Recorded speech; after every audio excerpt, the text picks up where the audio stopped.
Assalamualaikum dan selamat sejahtera kepada semua. Nama saya Farah Najiha binti Muhammad Basri, pemegang nombor matrik D2021-2098726. Hari ini saya ingin berkongsi tentang salah satu gangguan mental, iaitu dissociative amnesia. Sebelum saya berkongsi lebih mendalam berkaitan dissociative amnesia, mari saya cerita sedikit. Apakah itu dissociative disorder? Dissociative disorder adalah satu keadaan mental yang dialami oleh seseorang, iaitu kehilangan keupayaan dalam aspek pemikiran, ingatan, perasaan, persekitaran, tingkah laku dan identiti diri. Baiklah, mari kita masuk kepada pengenalan dissociative amnesia. Dissociative amnesia adalah salah satu keadaan yang menyebabkan seseorang itu terlupa akan maklumat penting berkaitan dirinya seperti nama, tempat tinggal, ahli keluarga, rakan-rakan, sejarah peribadi dan sebagainya. Perkara tersebut boleh disebabkan oleh tekanan yang dialami atau trauma yang pernah dialami pada masa lampau. Perkara itu menyebabkan seseorang yang mengalami dissociative amnesia akan mengasingkan diri mereka daripada orang sekeliling. Dissociative amnesia terbahagi kepada 3 kategori.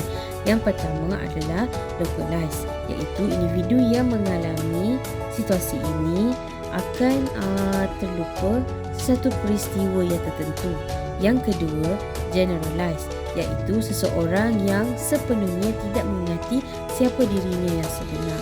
Yang terakhir adalah few, iaitu keadaan di mana individu tersebut telah pergi ke satu tempat yang beliau sendiri tidak sedari beliau pergi ke tempat tersebut.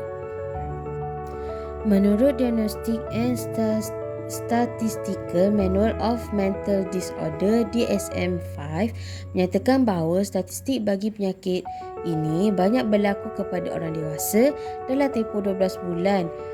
Sebagai contohnya, ianya berlaku di Amerika Syarikat dengan kategori antara lelaki dan perempuan dibahagikan sebanyak 1.0% untuk lelaki, manakala 2.6% untuk perempuan.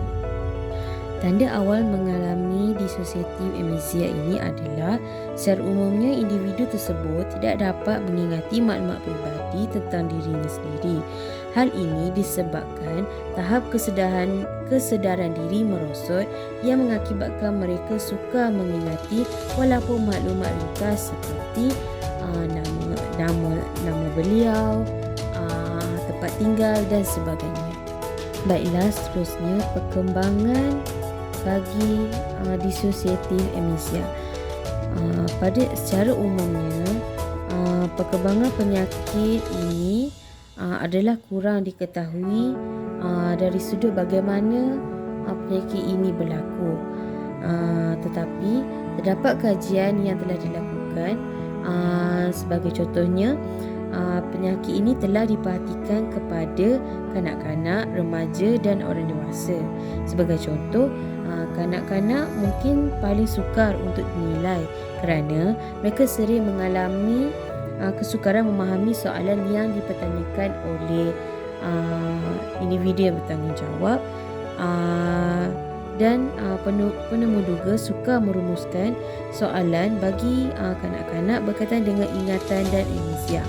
Pemerhatian amnesia yang jelas selalunya sukar untuk dibezakan daripada ketidakpedulian, tingkah laku dan gangguan pembelajaran. Seterusnya, mari kita lihat apakah punca-punca yang menyebabkan dissociative amnesia. Antara punca seseorang itu mengalami dissociative amnesia ialah: yang pertama, seseorang itu pernah menjadi sebahagian daripada peperangan.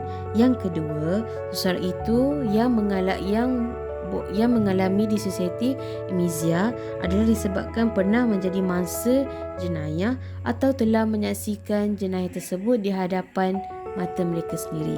Yang ketiga, seseorang itu pernah mengalami penderaan dari segi fizikal, emosi atau seksual.